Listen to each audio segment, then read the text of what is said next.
una valoración de lo que implica esta decisión de la Corte Constitucional el día de ayer.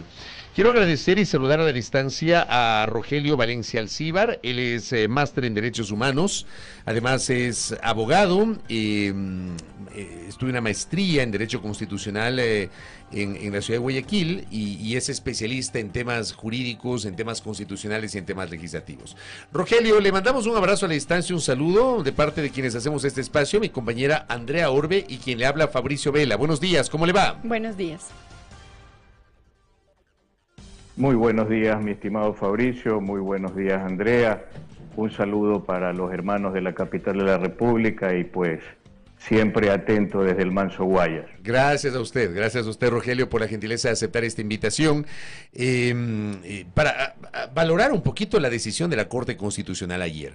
Desde su punto de vista, desde su visión jurídico-constitucional, ¿es correcto que la Corte ayer se haya, digamos, circunscrito a calificar la vía de la enmienda para las preguntas vinculadas al trabajo por horas para el sector turismo y la reducción de asambleístas y no avalar la vía de la enmienda para la eliminación del Consejo de Participación Ciudadana y para la fiscalización política de los jueces de la Corte Constitucional? ¿Cómo le valora usted, Rogelio? Me parece que el trabajo de control que hace la Corte Constitucional en esta primera etapa, que es la vía, se adecúa a lo que tenemos nosotros sustentado como estructura de los derechos dentro de este paradigma en la Constitución vigente. Y en ese sentido, lo que la Corte ha hecho es el ejercicio adecuado para, de alguna u otra forma, dejar diáfano que temas tan profundos como, por ejemplo, eliminar el Consejo de Participación Ciudadana y trasladar sus competencias, o el tema que tiene que ver con el juicio político propiamente dicho a los 9 miembros de la Corte Constitucional, definitivamente lo más probable es que iban a quedar fuera de esta consideración en la vía de la enmienda. El haberle dado paso a temas que tienen que ver de alguna u otra manera con aquello que no irrumpe en lo que es la estructura fundamental de la Constitución, en lo que tiene que ver, por supuesto, con los elementos constitutivos del Estado, no reducción de derechos, garantías y no transformación de los mecanismos de reforma de la Constitución, permite, por ejemplo, preguntarle o darle la posibilidad a la población de que se pronuncie sobre el tema de trabajo por horas, pero para el sector exclusivamente del tema de turismo. Y efectivamente los temas que tienen que ver con la reducción de asambleístas, que para mi parecer no es ninguna solución definitiva, porque nosotros tenemos que tener muy claro que no es la cantidad sino la calidad, y que por supuesto existe prácticamente frenada una vía de reforma parcial del artículo 119 que ya pasó el primer debate en Asamblea Nacional, que no se ha puesto a volver a tratar, que tiene que ver con el hecho de los requisitos, con el hecho de poderle dar una dinámica diferente a quienes van a postularse como candidatos y a quienes van a ejercer como asambleístas. Porque el más menos puede ser un arma de doble filo en el sentido de que si ahora hay 151 asambleístas y no nos convencen, el hecho de que haya 100, 80, 90 no significa tampoco que nos vayan a convencer si los requisitos no son fundamentales. Pero para ese cambio de reforma parcial, por supuesto, no se puede llevar a una enmienda como se está llevando solamente para la reducción. Yo en ese caso, de alguna manera, tendría algún reparo con lo que ha resuelto la Corte Constitucional, pero en todo sentido, para hacer un cambio total, sobre todo cuando hablamos de edad, usted tendría que ir a una asamblea constituyente porque toca ahí los temas que tienen que ver con ¿qué? Con los derechos y garantías que en todo caso están contenidos en esta Constitución. En esa primera visión, a mí me parece que la Corte Constitucional ha cumplido en todo caso con dejar afuera lo que definitivamente iba a tener resquicios y reparos con el diseño constitucional vigente. En ese sentido, yo quiero hacerle la misma pregunta que más temprano le hacíamos a Verónica, también otra analista. ¿Cómo leer también de parte del gobierno nacional que se hayan enviado, tal y como se enviaron este tipo de preguntas? Y estoy diciendo que ya había bastantes analistas, de expertos, etcétera, que le advertían que estas preguntas no iban a pasar en la Corte Constitucional. ¿Cómo leerlo? ¿Como una falta de conocimiento o una estrategia? Mire, yo definitivamente creo que hay errores en el asesoramiento del presidente de la República.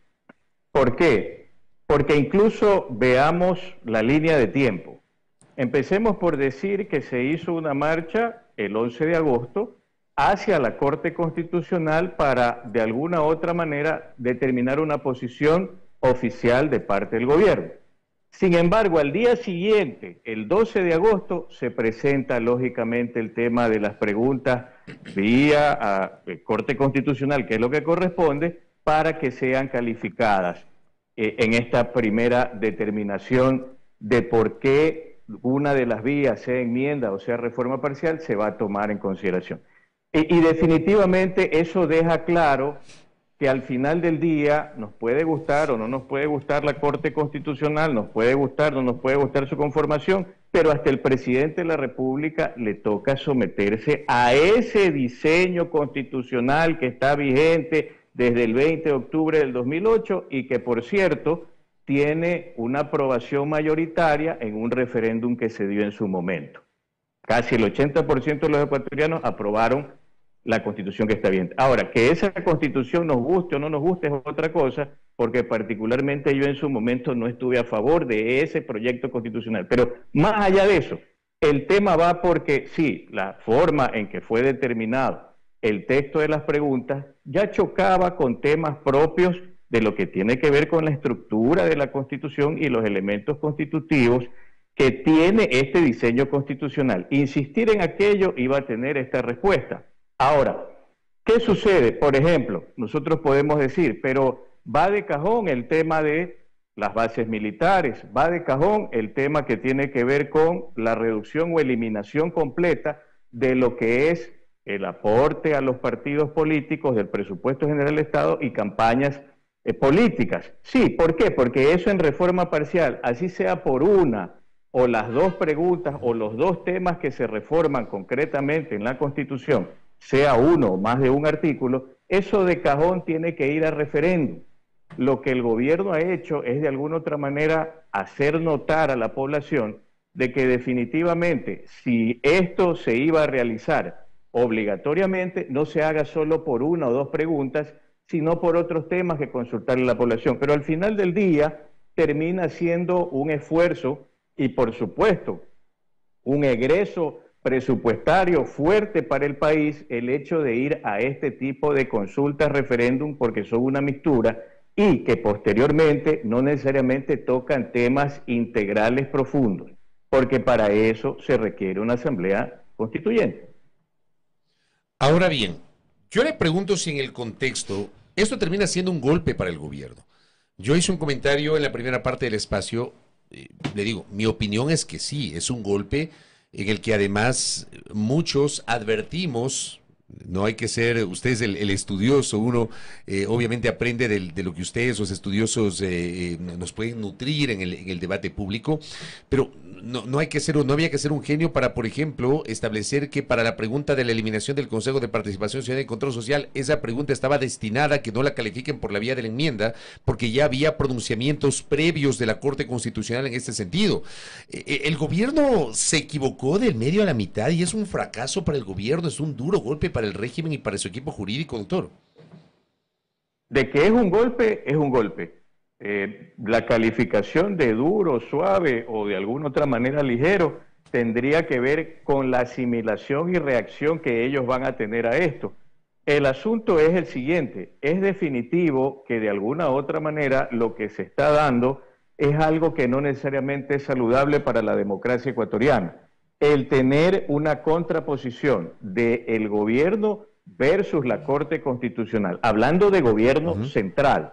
Y ahí es donde no cuadra para el país ese tipo de dimes y diretes o de enfrentamientos. ¿Por qué? Porque en el momento que nosotros asumimos el 20 de octubre del 2008, la Constitución que tenemos de alguna otra manera que asimilar, incluso quienes ejercemos la profesión de abogado, el hecho de que dejamos el Estado o el paradigma que tenía como imperio la ley y pasamos al paradigma o Estado que tiene como imperio el derecho o los derechos. Por eso es que en el artículo 1 usted se encuentra con un Estado de derechos en plural y justicia. Pero ¿qué sucede? Es verdad que a nosotros prácticamente nos diseñaron 5 funciones, sí, y de esas 5 funciones, particularmente para quien le habla, faltó la más importante, que es la función constitucional, porque resulta que en el país, ahora, casi 17 años después de la existencia de esta Constitución,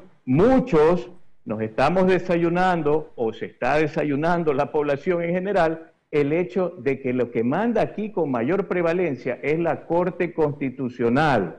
¿Por qué? Porque la Corte Constitucional tiene como función principal el ser el guardián del desarrollo, del cumplimiento de la Constitución, y todos los poderes se articulan con base en la Constitución. Entonces, ¿qué sucede? Las preguntas que se quieren hacer en una consulta, vía enmienda, vía reforma parcial, lo que tenga que ver con un referéndum propiamente dicho, tiene que pasar por ese control. ¿Cuál control? Control de constitucionalidad, e incluso que tiene que versar con convencionalidad, que es los instrumentos internacionales. Control concreto, concentrado, abstracto.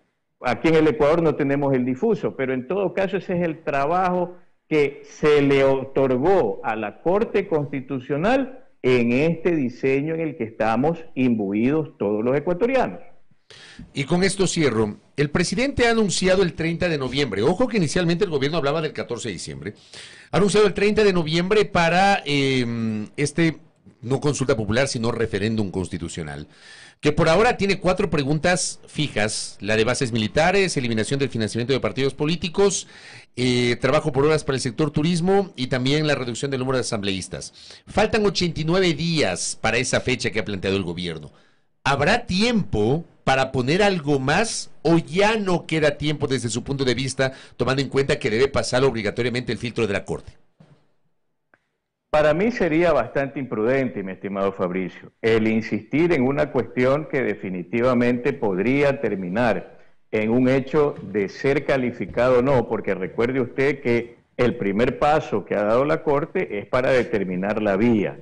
Se enmienda, o en este caso, lógicamente, lo que ya de alguna otra manera se dio a través de estas 2 preguntas de cajón que tienen que pasar al referéndum, porque eso fue calificado como reforma parcial, y recordemos que la reforma parcial obligatoriamente tiene que pasar previamente los 2 debates de la Asamblea Nacional. Entonces, a mí me parece que el insistir en temas directos de enmienda para hacer preguntas, incluso vía consulta, como era el asunto de la castración química, y lógicamente lo que tiene que ver con el asunto de casinos, yo considero que a estas alturas podría generar no solamente el hecho de tener más de un revés, sino también el hecho de probablemente seguir con esta dinámica del enfrentamiento entre el gobierno central y la Corte Constitucional, cosa que no termina siendo saludable. Ahora, si la estrategia es prácticamente pongamos a la Corte Constitucional como el elemento que impide la posibilidad de un manejo del gobierno central de acuerdo a los intereses que requiere el país, si esa va a ser la línea discursiva o esa va a ser la retórica o por último la narrativa, probablemente estamos encaminados a que se quiere tener como justificación que el último bastión a sacar, lógicamente, para poder cambiar definitivamente la Constitución, es la Corte Constitucional, y eso solo se va a poder hacer con Asamblea Constituyente. Correcto. Rogelio, gracias por el tiempo y por la gentileza de sus aportes con una primera aproximación a la decisión de la Corte. Un abrazo a la distancia. Gracias, Rogelio. Igualmente, un abrazo para ustedes y muy buen día para todos. Gracias a Rogelio Valencia Alcíbar, que ha estado con nosotros, analista jurídico y constitucional.